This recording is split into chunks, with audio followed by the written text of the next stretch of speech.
So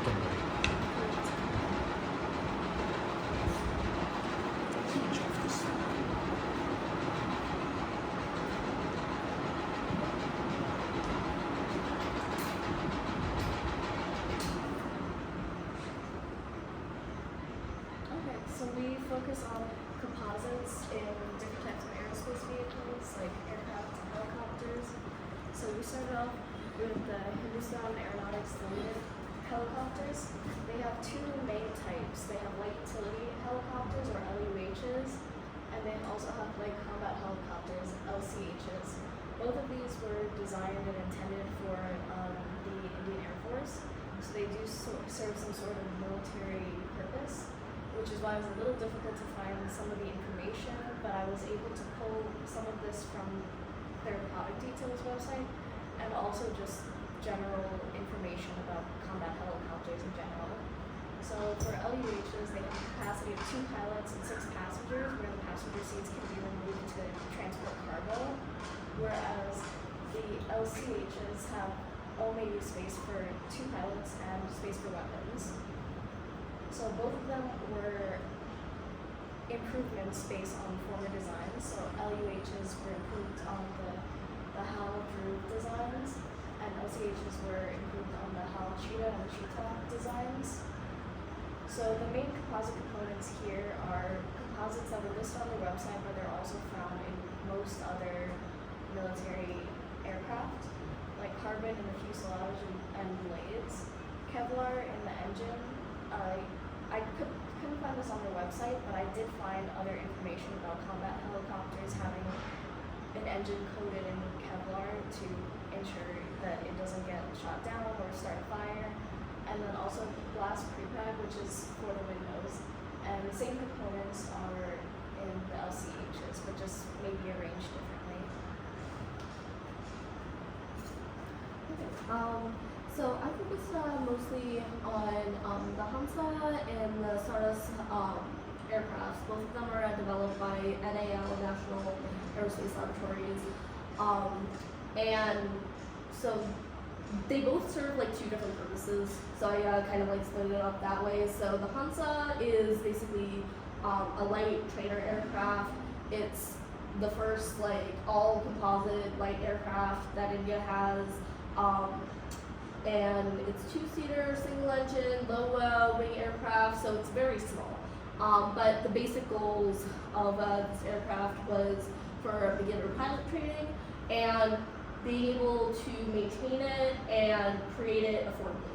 So because of this, right, as stated before, it's like all composite based, right? So the airframe is made out of vacuum molded glass composite skin. The spar caps in the front is made out of like a stiffer carbon composite, and the cockpit is made out of glass. And basically the use of composites is important in this aircraft because it makes the aircraft corrosion resistant, easy to fabricate, and able to withstand like the humidity, basically like the hydrothermal effects, basically like the humidity and air effects within Indian climate. So for the Tortoise light transport aircraft, this thing has been like in development for a while. But basically it's the first like indigenously designed civil transport aircraft that India has. It was first made with like horsepower with like the help of like Russian like aircraft manufacturers, but it soon became like a fully Indian project. It's 14 passenger, 2 engine, twin turboprop aircraft. The main uses of this guy is for air taxi and commuter services, and maybe even like transporting like small loads and stuff like that. So the material composition is an all metallic fuselage. Wings for the wings and tails, we have a carbon fiber composite. and the cockpit is also made out of glass. And the composites in this one is important because the original design was like incredibly overweight, right?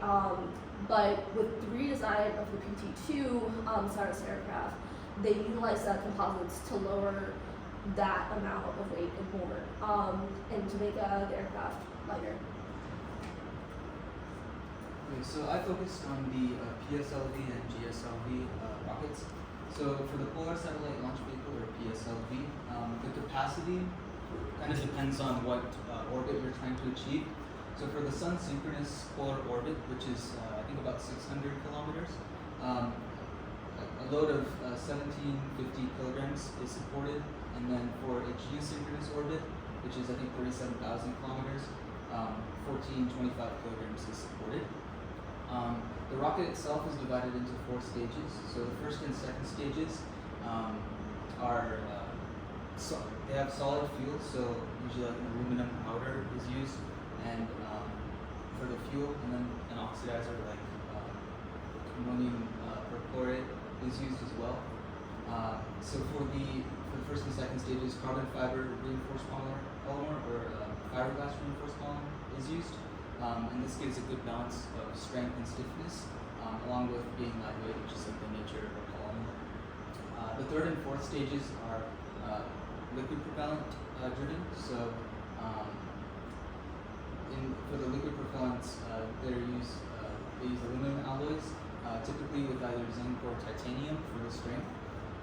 And then aluminum by its nature is relatively light. In contrast to the polymer, aluminum gives better corrosion resistance, which is important for the later stages. And then, so finally, for the strap-on boosters, it uses similar materials to the first and second stages.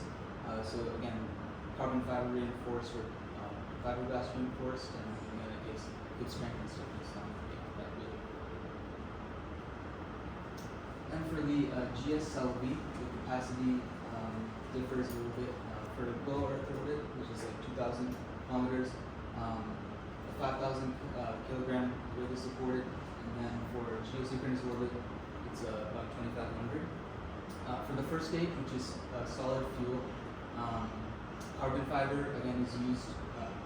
Carbon fiber reinforced polymer is used, or fiberglass reinforced polymer, which again gives strength and stiffness along with being lightweight.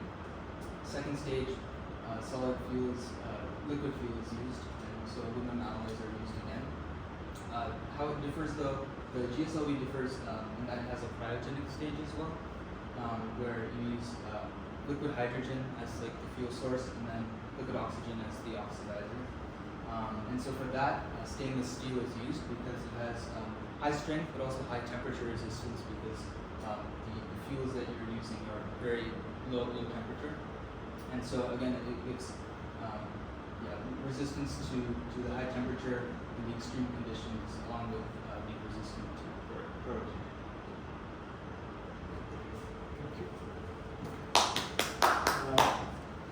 So I really like the fact that all of you have put the references, which is a very good practice. Whenever you make a presentation, you state the source, so that's a good thing. Arik, I like the fact that you're focusing on the why aspect, the reasons for the different materials. I think it was kind of blended in both of your talks in terms of why a particular material is used in a particular location. So I'd like you to kind of go back to your slides and probably touch upon a few of those, Yeah. both of you. Okay, so carbon's usually used in aircraft fuselage, and it's continued to be used here just because of the durability and how easy it is to manufacture, and it's also allows it to be easily repaired. So aluminum would be, it's a softer metal, so it would be a little more difficult to put a piece together, but at least carbon, with larger aircrafts, you can put a plate over it and it should be able to hold its structural integrity. I mentioned before that Kevlar is usually around helicopter engines just to prevent any type of fire or accidental helicopter coming down. Yeah, if I may add to that, Kevlar typically has a lot more energy absorbing capability compared to other composites. So the impact is an issue when you're close to the engines. If there's a blade out, for example, from the turbo shaft, so when the blade comes out, there is a requirement from the certifying agencies that the blade should not come out of the engine casing, so that it doesn't come and hit the main rotor, tail rotor, or the fuselage, cause much greater damage. So that's one of the reasons why Kevlar is used there. And I could already see where you're using what, and also why the material is there, but you have to kind of correlate with the specific demands of that particular component, structural component. What is the uniqueness of the loading situation for that, and therefore the choice of that particular material. So the fire retardant capability that you mentioned is another very important reason why it is there. So please go ahead. Oh yeah, and then the last one is just a sort of tempered glass composite, which is used on windows. And that's the same thing, it's stronger than regular glass, it's clear, you can see through it. And these panels you can drill into the aircraft itself, so you don't have to worry about carefully placing the glass in there. It makes the production process a lot easier to have something that can be put in and not have to have special equipment to drill inside of it. Okay. Just wanted to also point out this word is actually pre-preg, P-R-E-G, again is good. So it essentially is, what it means is that it is pre-impregnated. So in other words, the way these composites are made is that you buy them in a wet condition, and you have certain storage requirements, how you store them in certain temperature ranges or pressure ranges. And then whenever you need to make a component out of it, you just take it and then you put it along with the other materials and or the same material in different directions, and then you put it into typically an oven which is called as an autoclave, where it goes through a certain temperature pressure cycles, and then it is becomes fully impregnated. So when we say pre-preg, it is kind of it's not that I buy the fibers separately, I buy the matrix separately, and then I as a manufacturer of an aircraft component have to put the fibers in an appropriate way within the matrix, because it's very difficult. You have to get to some level of uniformity in order to achieve a certain strength and stiffness that is claimed out of that particular composite. So that's why this is one of the easier ways of manufacturing a composite, almost a kind of a standard in the aerospace industry, though there are many other alternatives which are used in the especially automobile industry and others where cost is a greater consideration, because these autoclaves, the equipment is very expensive, and running them is also relatively more expensive a manufacturing process compared to other ways. I found this on the HAL website, so I okay, think it was just a translation. Sure. Went wrong. Okay. No, sure. So for me, it was like a little bit hard to like find exactly like what each parts of the aircraft, like what were they made out of, but I tried my best.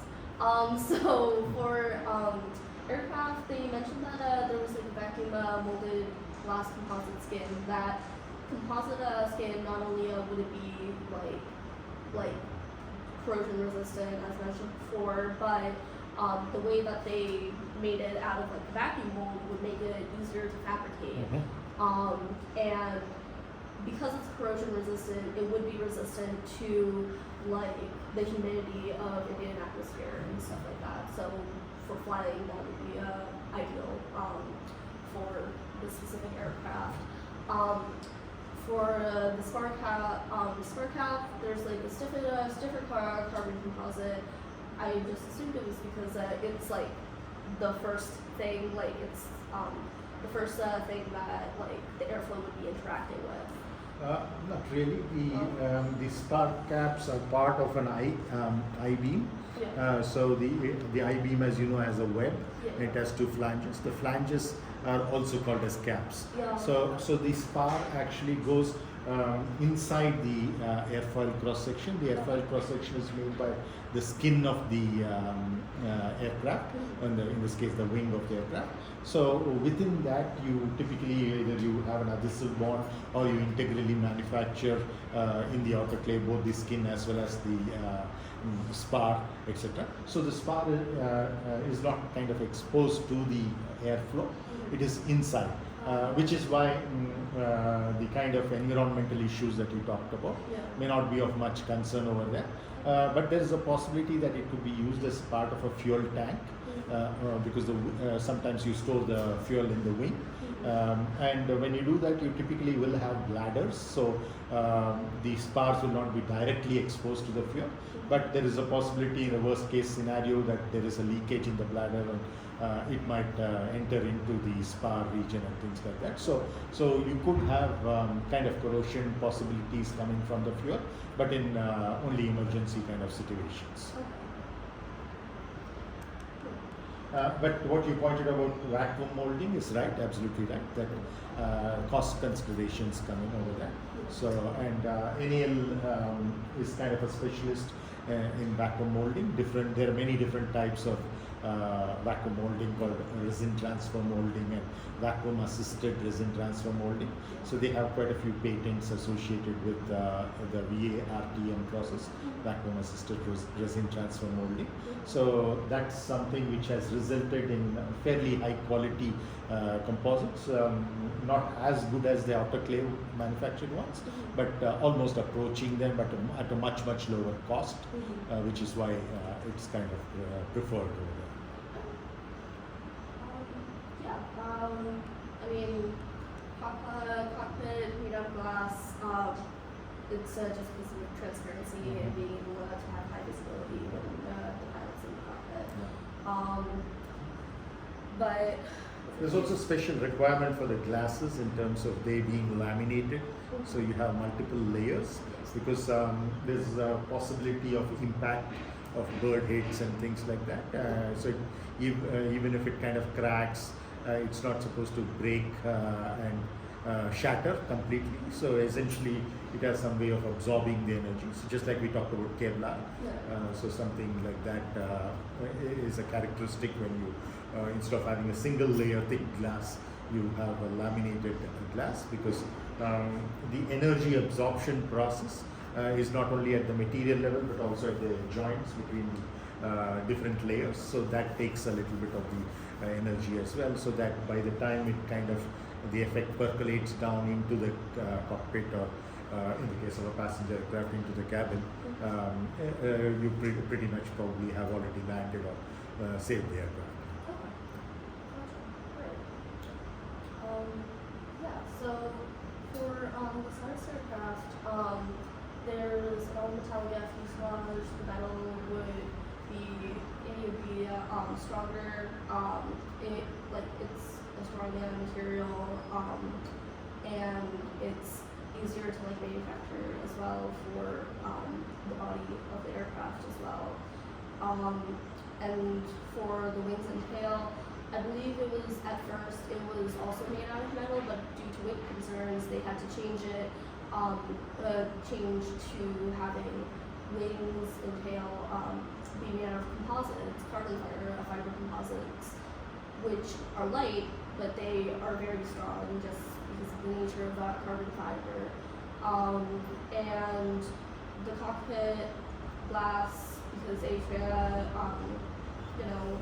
transparency, visibility, and also, as you mentioned, being more impact resistant as well.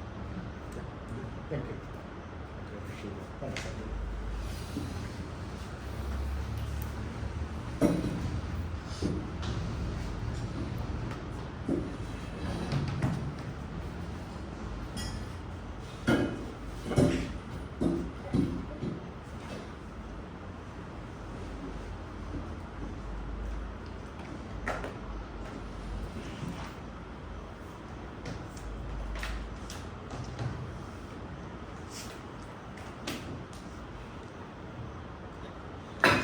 So we'll continue from where we left off in the previous class. We were talking about the various topics that we would like to cover in this particular course. the F words, so to speak, but yeah, most of them are three-letter abbreviations like FEM, FRP, etc. We already looked at, apart from FRP, we looked at failure and fracture, I think, last time. So we will continue with the remaining two now. Okay, so let's start with the finite element analysis. So typically, these are done with commercial codes, but also the user subroutines, what are known as UMATs, which are developed by the various industries themselves, and then they're used in conjunction with the commercially available software. And many simplified ad hoc techniques. We already introduced this word ad hoc, I think, in the previous class. It's Latin for something which is valid in particular cases only. And these kinds of things are not required anymore, which means that there's been a shift now from what we used to, like for example, when I took a course in my bachelor's or even master's for that matter, the kind of way in which it was taught and where the homeworks and quizzes and the finals were given, a lot of problem solving, but over time we felt that that is not the way the student is going to be ready for the industry, the way the industry works, because in any case the industry is using pretty much these finite element software.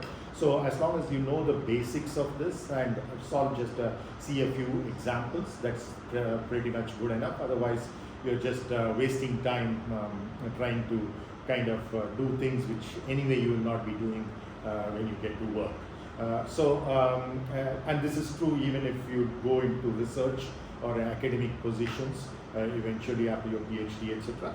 So you pretty much want to see how you're going to add value to the knowledge which already exists, which means that you should be knowing how things are being done currently, and you see how it can be done probably better, faster, cheaper, by which we mean more economically running it.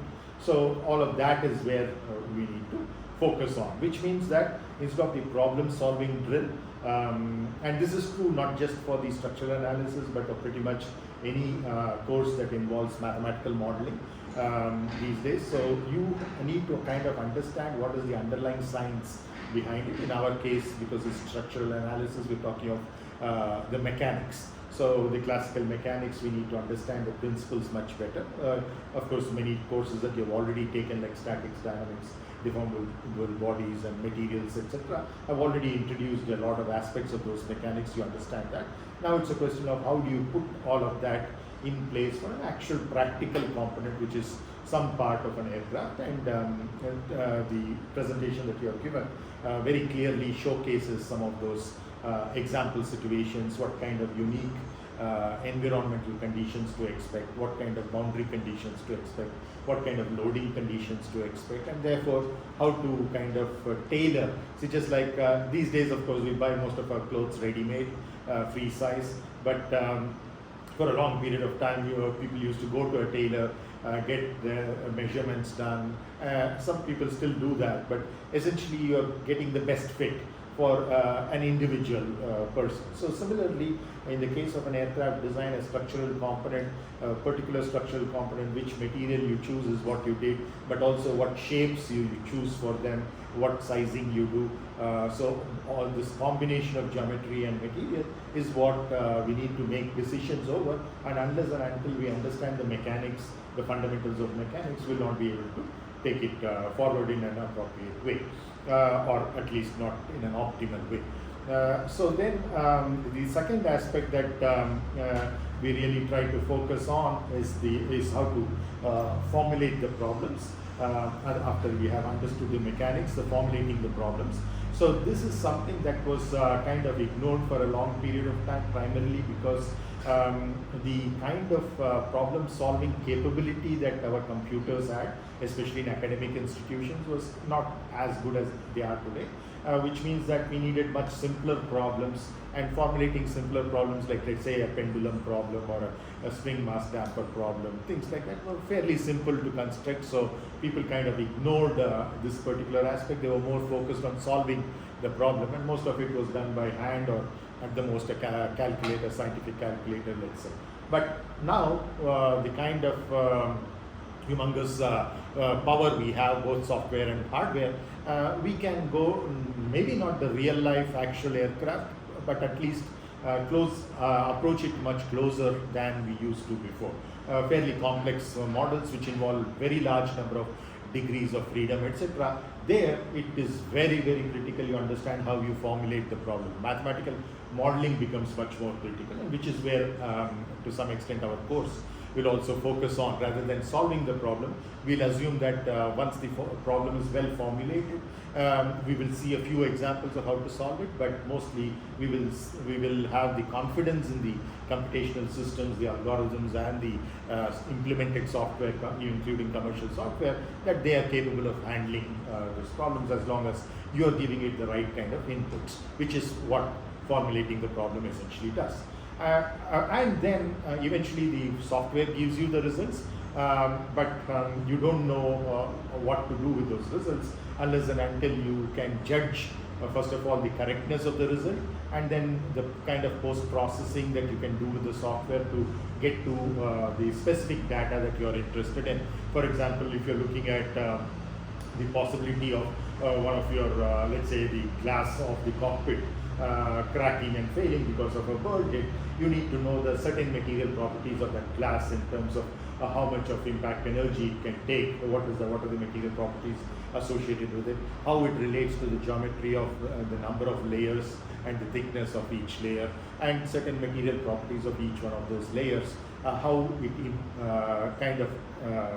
I was about to say how it impacts the impact problem, but essentially how it affects the impact problem in terms of understanding how you can make certain design tweaks, probably for it to last longer or to take an even bigger bird hit or a bigger impact, right? So this, for example, sometimes you might be focused on the failure in terms of the stresses.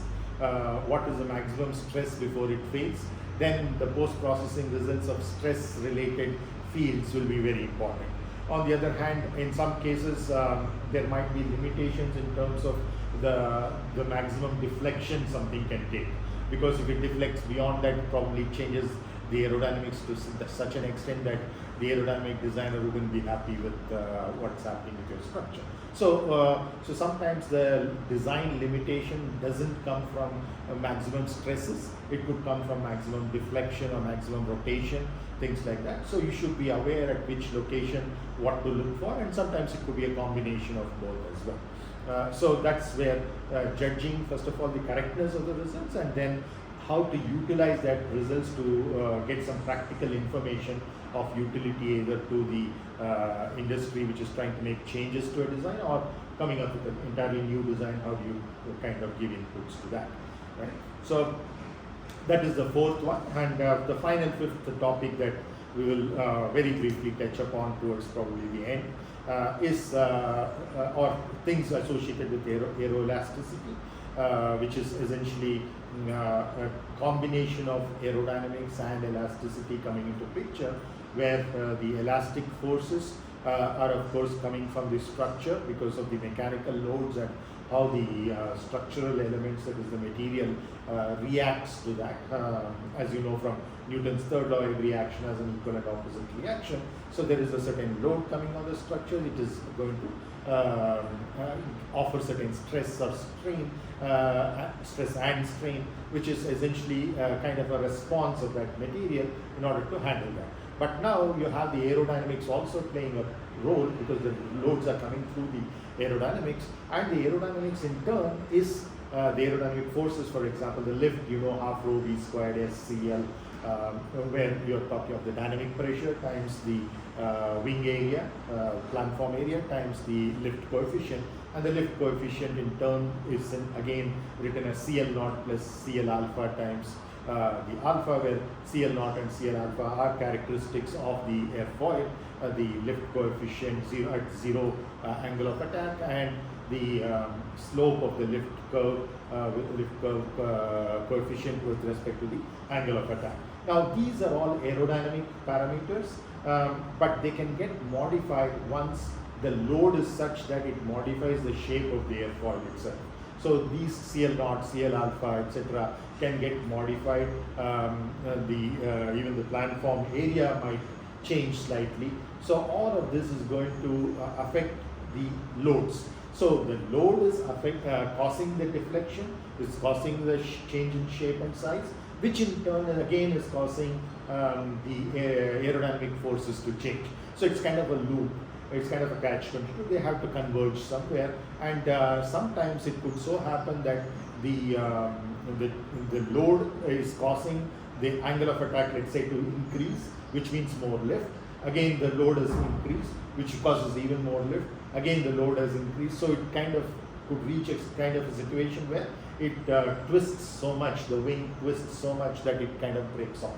So this could happen in a static kind of a loading as well as a dynamic kind of a loading, and these are all called as aeroelastic instabilities, what we refer to over here as, let's say, flutter, for example, is an example of an aeroelastic instability.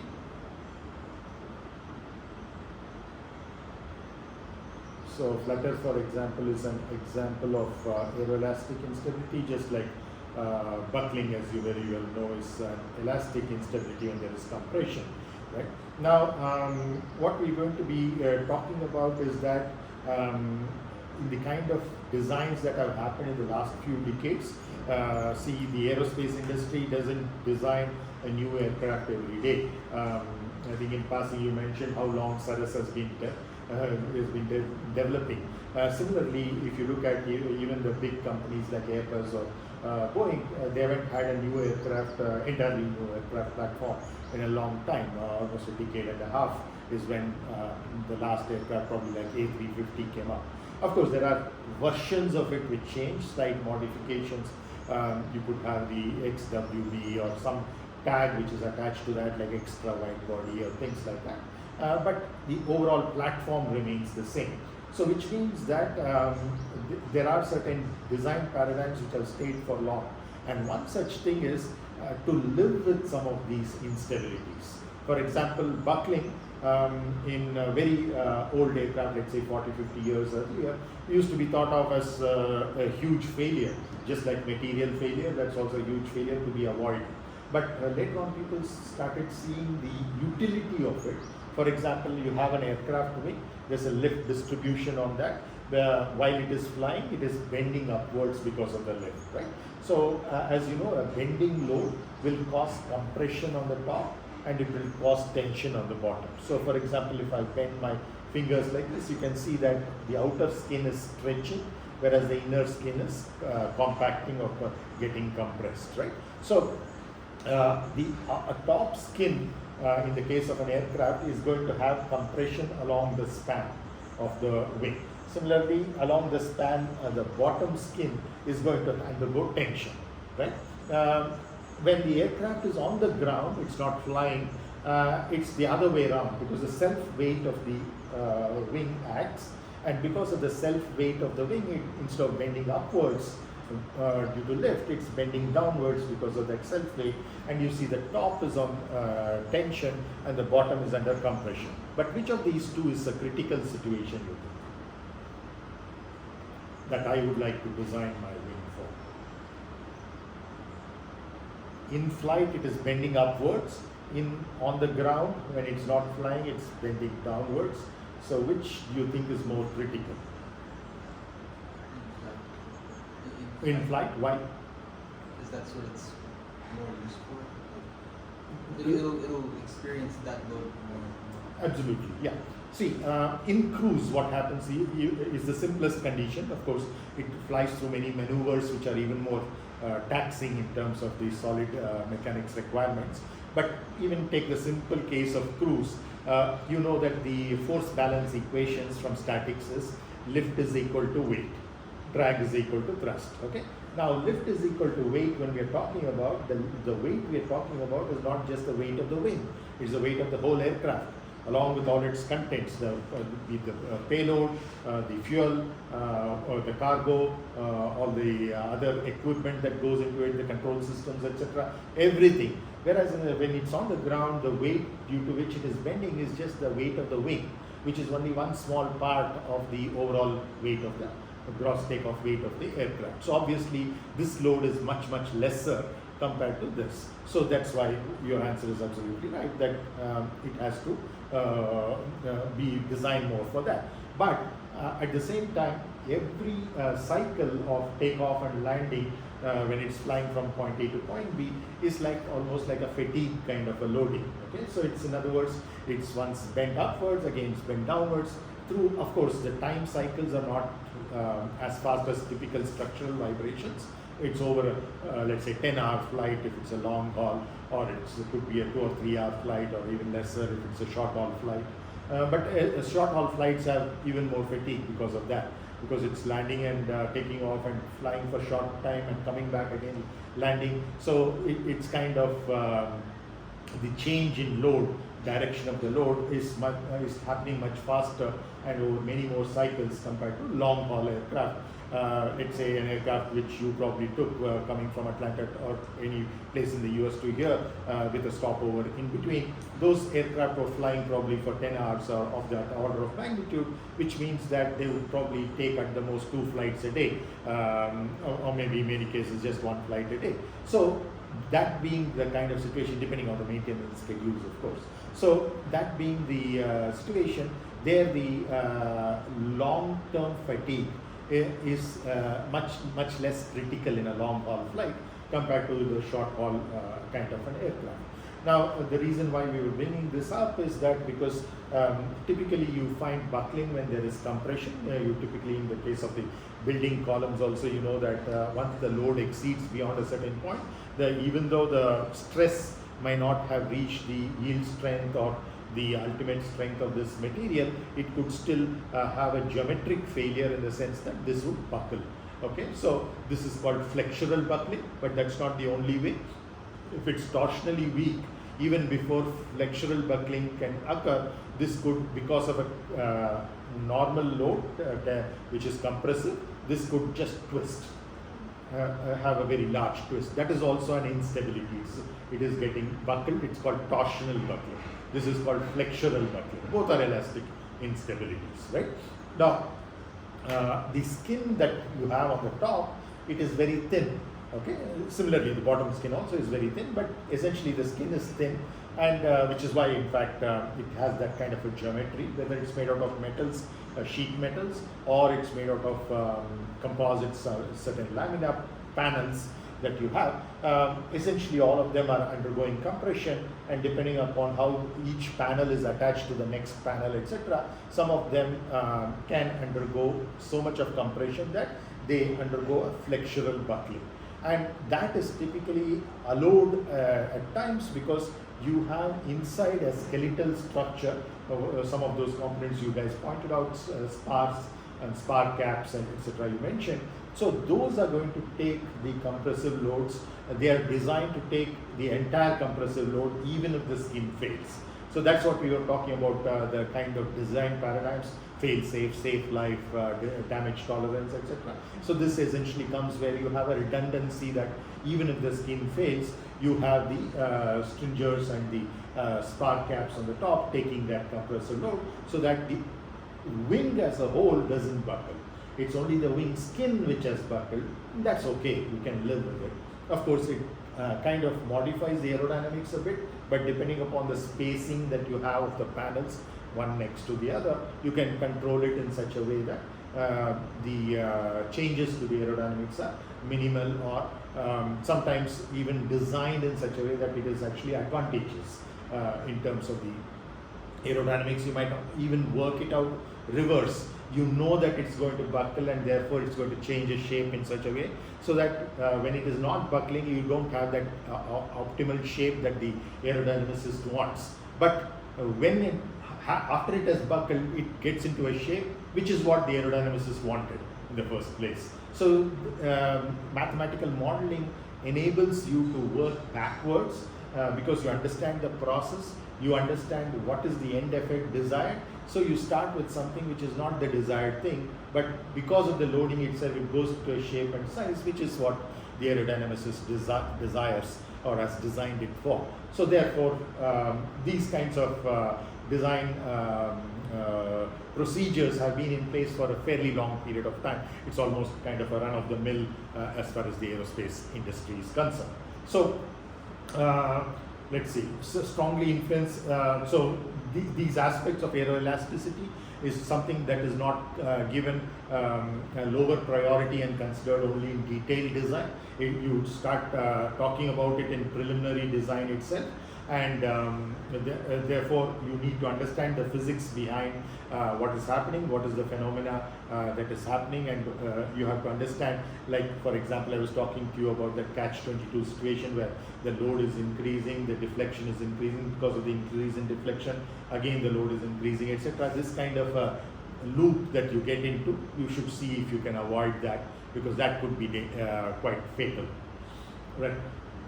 Now, coming to kind of advantageously using it, it's not only in the fixed wing aircraft, but even in let's say helicopters, especially larger helicopters that are typically used both in the military and also transport sectors. These large rotors, we typically manufacture them with fairly soft blades. Earlier class I was talking to you about just a fixed wing, how much the tips can deflect. Similarly, the rotor blades can also deflect quite a bit, and sometimes it is designed to deflect so that it can actually offer certain advantages in terms of its performance. So that's why you have what are known as soft blades instead of hard blades, rigid, which are kind of almost like rigid. If you look at very old helicopters, they used to have hinges over here, what is known as a flapping hinge. There used to be another hinge in the vertical direction, which is called as the lead lag hinge, and then there used to be some bearings as well, so that it is free to rotate as well. And essentially the blade was almost like a rigid body. But today they are attached almost through rigid joints to the hub through a mechanism called the swash plate, and they are actually allowed to bend. They are actually allowed to twist. They are actually allowed to bend in the other direction as well. So in other words, you make it soft enough so that this is almost like a elastomeric hinge, something like this. If you look at this cap, for example, this is actually this is almost like a hinge, but it's kind of a pseudo hinge, but that the material itself is bending, but still allowing for that rotation. So something similar to that. The way it is achieved in the case of the helicopters or aircraft components is by what are known as ply drops. So here you have a large number of layers of the composite. Let's say you start with 80 layers, slowly you drop to 75, let's say 72 or 70, and so on. So the thickness keeps coming down.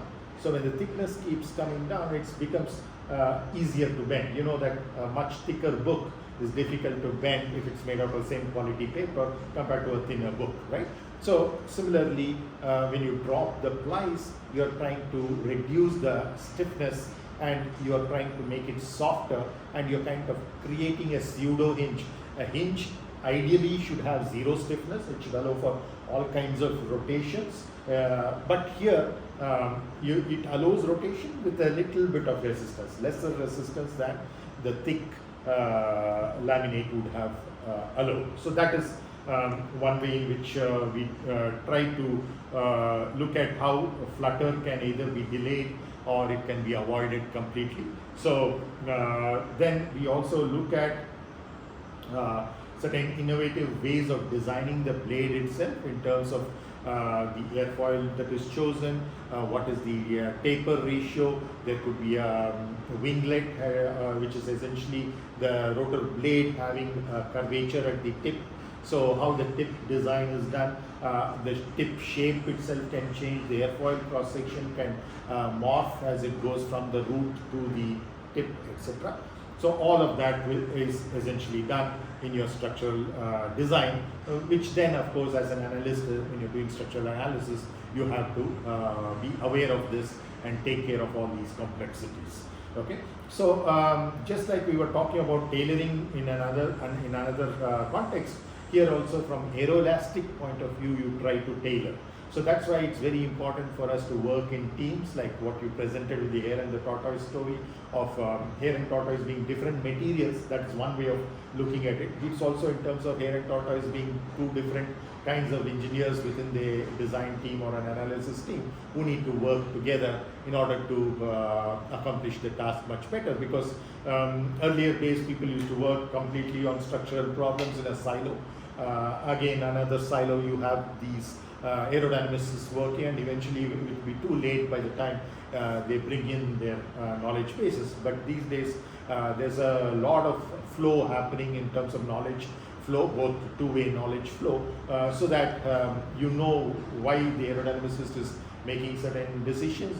Similarly, the aerodynamicist should know why you are making certain structural decisions and how it's going to impact their own decision-making process, so that eventually you are taking the decisions together as a team and therefore contributing to the overall optimal design of the aircraft, right?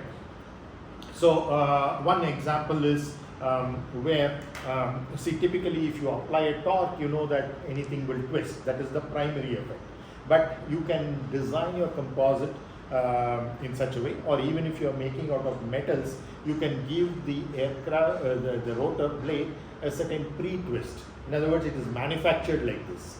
So it has a lesser angle of attack here or a more greater angle of attack, or the other way around. So essentially you are having a certain, what in a fixed wing aircraft you call as a washout or wash in for certain aerodynamic reasons. But then once you do this, what could happen is that when you are applying a torque, you could have bending or extension, even if it is made out of a metal, not made out of a composite. We tend to think that only composites have this kind of couplings, that if you extend it, it will twist or bend, or if you apply a bending moment, it could get compressed, whatever. All of these kinds of complications, yes, it's much more in composites, but it's not that it is not present in metallic structures or any isotropic designs. There also it is present. It can be induced through initial curvatures, initial twist, or the way the blade itself is designed, certain shape asymmetries that you have. All of this can typically result in kind of couplings. So for example, when you have an asymmetric structure, when you are applying a bending moment in one direction, it will not only bend in this direction, but it will bend in the other direction also. But if you have a rectangular cross section or a spherical cross section or even an elliptical cross section, symmetric, and about the major axis or minor axis you are applying a load, it will bend only in that direction. It's made out of a metal which is isotropic material. So the couplings can happen both because of material and isotropy. It can also happen because of the geometric asymmetries that are there. And geometric asymmetries not only in the cross section in terms of absence of symmetry, but along the length of a spar, along the length of a rotor blade. If you have changes like initial curvature or initial twist, even without applying any load, it's already manufactured in a twisted way. It's manufactured in a bent way. So then you have situations like, for example, many wings you would have seen, whether they are high wings or low wings, some certain high wing designs where the wing is attached to the top of the fuselage, you might see a droop over like this even when the aircraft is on the ground. It's so essentially you are allowing it when it is on flight, when it is bending upwards, it's essentially kind of almost moving closer to be straight. So that's the kind of design. There are of course many other advantages going with it, but these kinds of things like sweep, for example, or the taper, you have a much larger chord over here close to the roof, and the chord slowly starts tapering down, that it is at the tip, the chord is very small. Why? Because you have much more load here. It is like a cantilever beam. You're going to have a distributed lift over here. So the bending moment is going to become larger and larger as you go closer to the roof. So you need a much larger amount of material here, which means you're looking at a much larger cross section, a larger chord, a larger thickness associated with it. If it's the same airfoil, you know that the thickness to chord ratio is maintained. For the same airfoil, you can make for the same shape different sizes. Whenever the chord increases, the thickness also increases. So that's essentially the kind of things that you have to keep in mind. So we provide a twist bending coupling to shed wind turbulence load. So when there is a turbulence and there's a wind which is blowing, which is causing that turbulence, you essentially see that there is, if you have a twist bending coupling, that then what could happen is that if that gust, let's say, is coming from in the front, depending on the direction in which it is coming, it could cause an increase or decrease in the effective angle of attack. So that change in angle of attack will cause a change in lift, and that in turn will cause a certain bending. So now if you are having certain twist bending coupling in such a way that because it has bent upwards, it will automatically twist in this way, so it is reducing the angle of attack. What was the wind doing through turbulence? Because it's coming at a certain angle, let us say like this, it was increasing the angle of attack effectively. Now, because it is bending and therefore twisting in this direction, because of the kind of material choices I have made, the directions in which I have put the fibers, or even just purely a metallic aircraft, the kind of initial twist and curvature that I have given, I have ensured that this is not going to add on and on and on like what we were talking about earlier in a divergence kind of a problem. It's going to kind of converge, and any increase in angle of attack is to be counteracted by a decrease, and a decrease is going to be, if a wind gust is coming like this, then the opposite thing happens, that it increases the angle of attack. So essentially you're trying to get back to whatever state it was flying at, instead of letting the turbulence dictate what the aircraft is going to do. So it's kind of an adaptive without even using adaptive materials, just by pure geometric changes, pure material choices in terms of fiber directions, you are able to do a lot already. But then when you bring in other materials like multifunctional materials, adaptive smart materials which can do sensing and actuation in a collocated way, you tend to do this in an even better fashion. Right? So essentially what the end effect is, of course, you're either avoiding or reducing the possibility of flutter.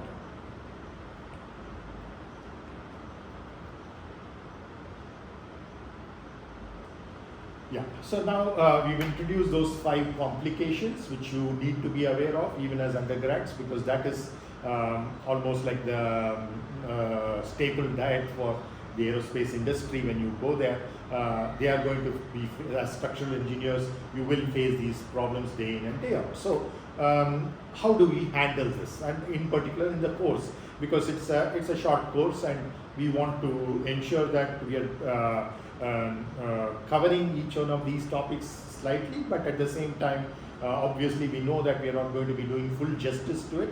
So what aspects of these things will we try to touch upon is what we will see now. So the first complication we were talking about is FRPs, the fiber reinforced composites in general, and also in terms of how we handle the fundamentals, many of which you have been already exposed to. So there we need to be talking about the composite materials constituents. You know that typically a composite has a fiber and a matrix, but that's not all. Most composites have a lot of additives, various kinds of additives, and even when they don't have additives, depending on the manufacturing process, sometimes there could be small air bubbles or certain porosity that can be embedded within the structure, and that can cause the material to be performing under par. Whatever it is supposed to, it would be performing under par. So it's important for us first to understand what are the material constituents, in particular the fiber and the matrix, but those other possibilities as well, and what are all the mechanical properties that each of them dictate, which are there once they dominate. The fiber might be dominating certain properties, the matrix might be dominating other properties. So when you see that particular structure is susceptible, let's say, more to shear, you might want to go for a better matrix, or you want to use a higher quality matrix, or you want to use probably a larger volume fraction of the matrix. On the other hand, if you see that the problems are primarily along, let's say, a tensile load is causing damage, then you might want to increase the fiber volume of the fractions, or change over from one kind of carbon fiber to a higher strength or higher stiffness carbon fiber. So typically you try to make those material changes or geometric changes or both. right? So unless and until you have an understanding of the correlation between which material properties are going to cause what kinds of deformation, what kinds of stress levels under various loading conditions, you'll not be able to make these decisions either as a designer or even as an analyst trying to analyze and therefore offer suggestions for improvements. So next is that in terms of the constitutive law. So this constitutive law that is essentially a relationship between your stress and strain. So we will, for most part of the course, denote these by sigma and capital gamma. So capital gamma refers to the 3D strain, and capital lowercase sigma refers to the stress field. And these two are related to each other, and the relationship is entirely in terms of the material properties. When you're looking at a 3D stress versus 3D strain, essentially your the coefficients, if it's a linear model, are all going to be properties of the material. One very simple example that you're all familiar with is the Hooke's law, which is the simplest way of putting that sigma is equal to E times gamma, where E is the Young's modulus of that particular material. So it is purely a material property. But as we move on from the so-called 3D model to a 1D model for a beam or for this kind of a tabletop or the wing panels of a aircraft, so there you're going to use 1D or 2D models. Then what will happen is those multiplying factors will not only have the material properties, they will also have certain geometric properties. It could be the area of cross section of the beam, it could be the thickness of a plate, it could be the second moment of inertia of about a particular axis, it could be some other constant which involves how much of area is enclosed by a hollow thin-walled structure. So all these geometric features along with the material properties will start affecting the stress-strain relationship. Whereas the stress-strain in its purest form in 3D is purely a material property. So only certain material properties you multiply gamma with, you will get sigma, or you invert that and you multiply sigma with those inverted material properties, you will get gamma. So instead of that, when we are having more efficient models, 1D models and 2D models instead of 3D, which are much more complex and much more number of degrees of freedom. So when you go for these lower degrees of freedom models, what are known as dimensionally reduced models. In other words, you are reducing the dimensions from 3 to 2 in this case and 3 to 1 in this case. And when you have such dimensionally reduced models, this constitutive law, you have to be aware, is going to be not only material property dependent but also certain geometric properties from the lower dimensions will come. In the case of a beam, it is the cross-sectional properties, cross-sectional geometry will enter in many different ways into the constitutive law. In the case of a plate or even a curved panel as for the aircraft wing skin, you will have the through the thickness properties, because that is the smaller dimension. In the case of a beam, what are the smaller dimensions? The cross-sectional dimensions compared to the length. In the case of the plate or a shell, what is the smaller dimension? It's always the thickness compared to the length and the width, right? So those smaller properties, essentially what are you doing when you're converting a 3D into a 1D? You're essentially saying that even I know this is a finite area, but I'm shrinking it to a point. I know that this is a solid 3D, but I'm going to just make it a line or a curve.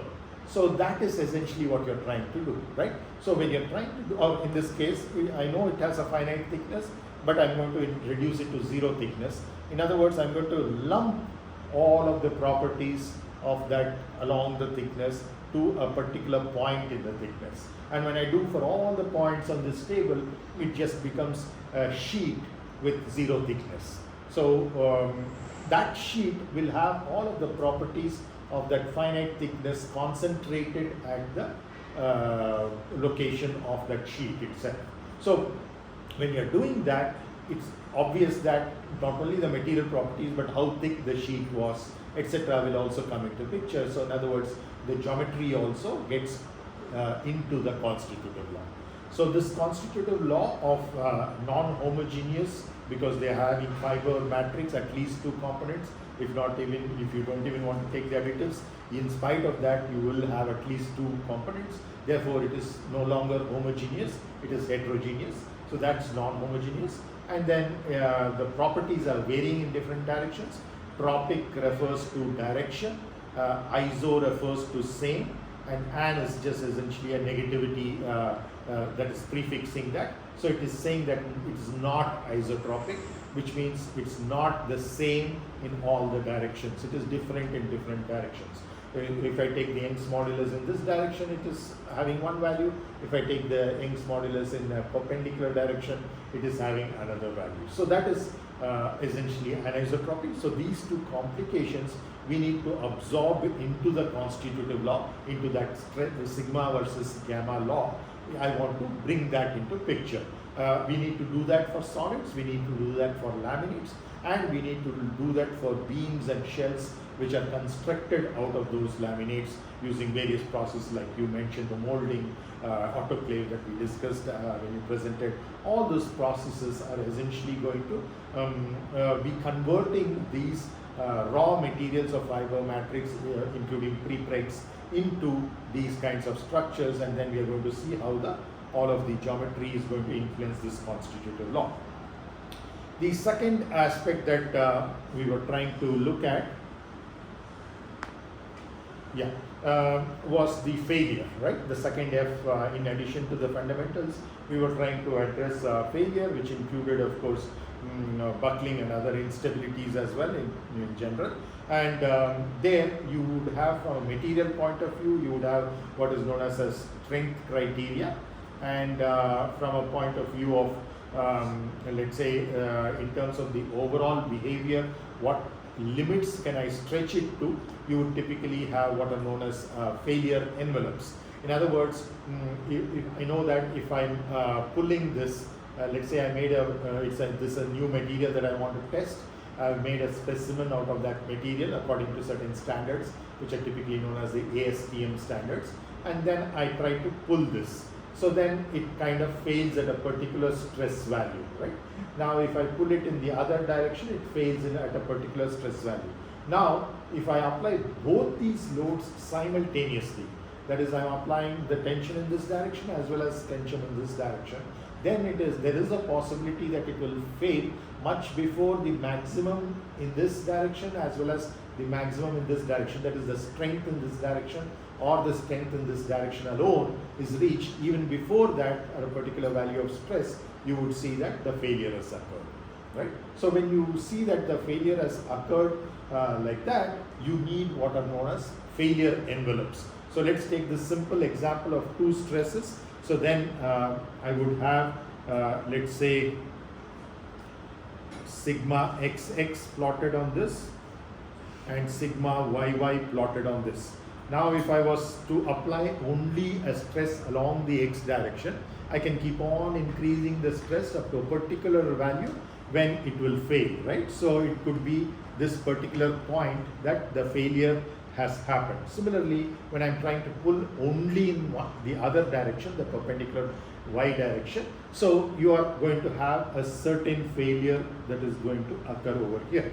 Now a simple failure envelope, the simplest case that you can think of where they are not at all interacting with each other, is that you can think of it in a particular rectangular fashion, right?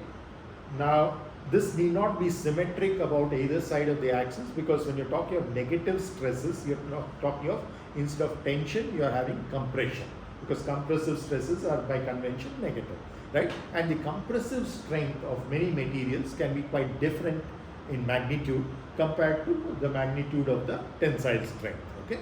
So it is possible that if I, let's say, have this as some, for a particular material, 100 MPa, megapascals, this could be minus 70 megapascals, for example, where the failure occurs, right? Similarly, in the other direction, it could be much lesser. It could be, let's say, 40 megapascals in this direction. I'm just giving arbitrary values, but you can see the point that I'm getting to, that it is even if the simplest model that you take, it's going to be different failures in tension and compression, different failures in different directions, and because of which you could have something like this.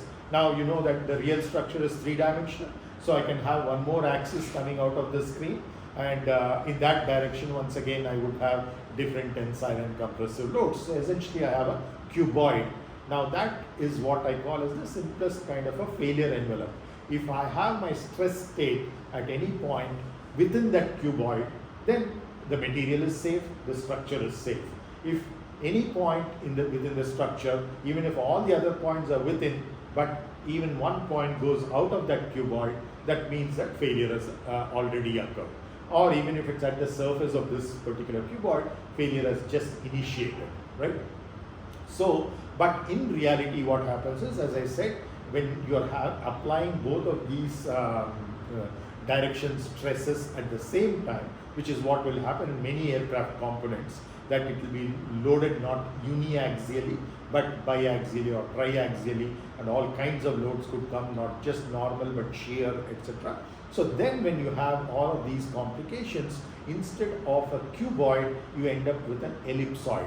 And in the two-dimensional case, it is much simpler that it is an ellipse instead of a rectangle. So it will pass through those 4 points, of course, but it will have lower failure values. If you take a point, for example, here, I had anticipated I can take it all the way up to here if I was loading at a particular ratio like this. I'm increasing, let's say, sigma xx and sigma yy on this particular line. I start with both of them 0. I keep on increasing them slowly, and by the time I reach this corner of the rectangle, much before that the failure has occurred because of the influence of one direction on the other in terms of how the material behaves. Already it is approaching closer and closer to failure. There is a certain level of deformation that is taking place, certain levels of stresses, and therefore eventually it breaks up a much lower margin compared to what you have with the rectangular failure envelopes. But there are many such models for this, all of which we call as these failure envelopes, both in 2D as well as 3D, and each one of them we will, it's difficult to look at all of them, but it's just kind of illustrating how in a multi-axially loaded kind of situation, how do you determine failure? It's not, it's also purely material property in the sense that the failure in a uniaxial direction as well as in the other perpendicular uniaxial direction is the material property. Similarly, the envelope itself is a material property, but when you bring into complications the geometric features, there is a probability of the elastic instabilities occurring as well, and sometimes elastic instability could occur before material failure, sometimes it could occur after material failure. A good design would be such that these are occurring around or close to each other. It's not that it's overly designed from a geometric point of view or overly designed from a material point of view, because both of which require a certain level of investment in terms of how you're going to design the structure. So essentially a good, really good design would be that ideally speaking, they would be matching each other, the instability load and the material failure load, but you would see that in most situations, good designs will have close by, they will not be too far apart from each other. Right, next we are talking about elastic instability. There we will have to look at, because most aircraft structures are made out of columns which are thin walled. They could be thin walled open cross sections, thin walled closed cross sections, etc. So thin columns need to be considered, and a lot of this load we were discussing already. The top skin of the wing of an aircraft is made out of sheets. It could be either metal sheets or lamina of composites, which are essentially made into various panels which are joined in, together. Unless it's a small aircraft, we could integrally manufacture the entire wing. Then I already talked to you about the need to look at the post-buckling concept, especially for the skin. But the other primary components like the spar, the stringers, etc. are not allowed to fail even in buckling. So it's only the skin which is allowed to fail, because we know that there is a backup. in terms of the spark caps and the stringers.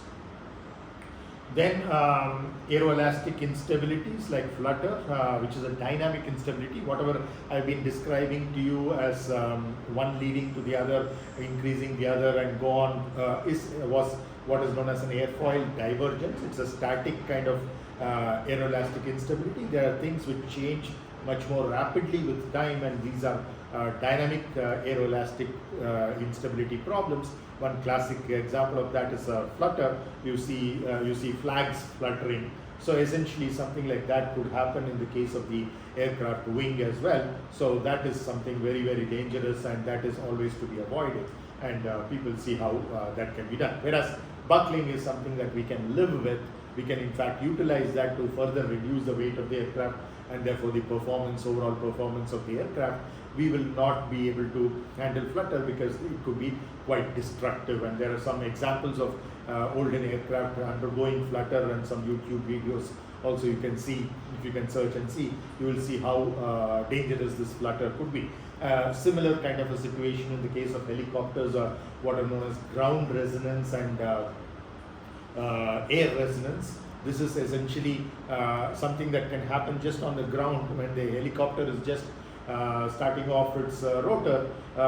There could be certain resonances happening because of the airflow which is coming, hitting the ground and going back. So the kind of airflow that is happening along with the natural parameters of the rotor blade in terms of its natural frequencies, because of certain stiffness that it has, certain mass distribution that it has, could match, and once it matches, this whole rotor can break apart, and the whole helicopter can break apart. It's not even flying, it's just on the ground, just starting off the rotor, and it is breaking apart into pieces. And that is an example of what is known as ground resonance. Similar thing can happen when the aircraft is flying, which is called air resonance. But these are all problems in very old aircraft. These have been sorted out for long, and touch wood, we have not seen these kinds of problems in helicopters anywhere in the world, any of the new designs for many, many decades now. But any new design, of course, has to take all of this into consideration to preclude that. So you should be aware of it. Just because it's not happening doesn't mean it will not happen, but just that you have the aircraft designer is ensuring that it doesn't happen. So how is it ensured that it doesn't happen? You have to have an understanding of these phenomena. Only then you can make sure that your material and material choices and the geometry choices are such that it will not occur. Okay, so again, as I said, these are on the wish list. It's kind of highly unlikely in a 20 class kind of a program we will be covering that, but we will see what best can be done. So that's why I'm trying to give as much information qualitatively as possible at this point in time. The third F that we wanted to touch upon in this course was the fracture mechanics, and here one of the let's say groundbreaking knowledge additions to this field was done by a scientist called Griffith. And he came up with a concept called SERR, which stands for strain energy release rate.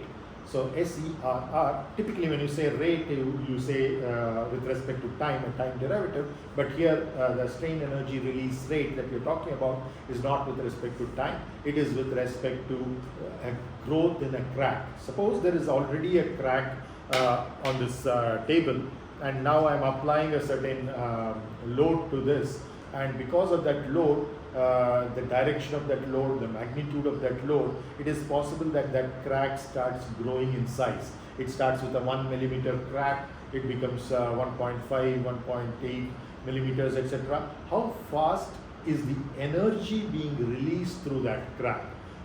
You know that when you're talking of energy, two kinds of energy will come into prominence in structural analysis.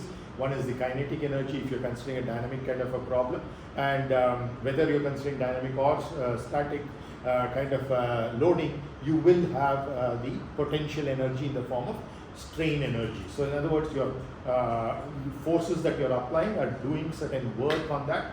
That work is, because it's an elastic body, it's stored within the body, and when you release the force, that gets released as well. In other words, the body does certain work using that kind of energy. So that potential energy is typically referred to as strain energy, because when strains are zero, there is no strain energy. When the strain is non-zero, there is a non-zero strain energy. And that strain energy, when there is a crack in my structure and that crack is growing slowly, it gets released through that crack. So you initially had stored, because of the work done due to the external forces acting on this, a certain amount of work was done. Now there is a crack and the crack starts growing, and as the crack starts growing, there is a certain amount of energy, the built-in strain energy, which is getting released. How fast is it getting released with respect to the change in A? In other words, the change in the length of the crack A. So typically you write it as the partial derivative of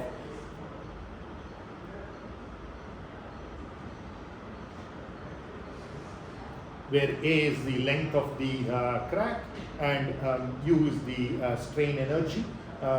Sometimes it could be strain energy per unit volume or strain energy per unit area or unit length, depending upon whether you're considering a 3D body, 2D body, or a 1D body, or you could think of it as in terms of absolute strain energy as well. But essentially, you're saying how is the strain energy changing with respect to the change in the crack length. And that is what Griffith introduced. And using this concept, it was very easy to kind of handle a lot of fracture mechanics problems, which was otherwise usually attacked prior to this predominantly through experimental and or empirical approaches. You know that for certain kinds of materials, certain kinds of designs in terms of shapes and sizes, you had certain thumb rules, this many times, let's say 1.67 times something is going to give me the load, and then you use that as a thumb rule to estimate what could be,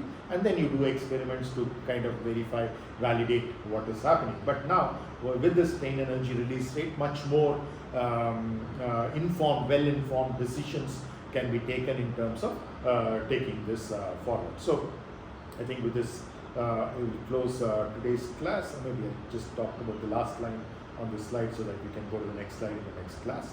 So we take the benefit of the global nature of this particular definition of SERR and the relation to change of total strain energy stored before and after crack extension. I think I've already explained this particular part. So this is how typically this is dealt with. So most of you are taking this as a core course. Different people will specialize in different directions. It's not necessary that all of you will be structures engineers eventually, but irrespective of what you are, there are certain aspects you need to be aware of.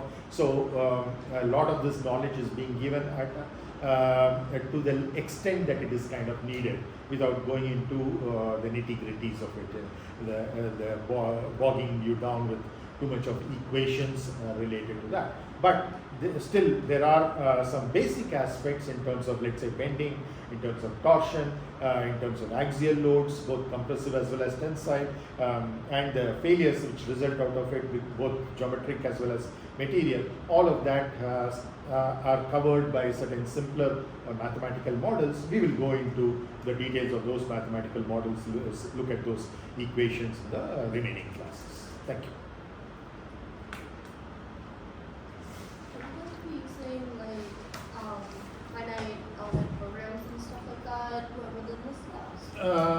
It's not necessary from this point of from the point of view of the class itself, but if any of you are interested in exploring some of those things for some simple problems, so you're welcome. We have some in our lab, and I can put you in touch with some of my PhD students, and you can work out on some simple problems to get some kind of an exposure. But it's not necessary purely from the academic point of view.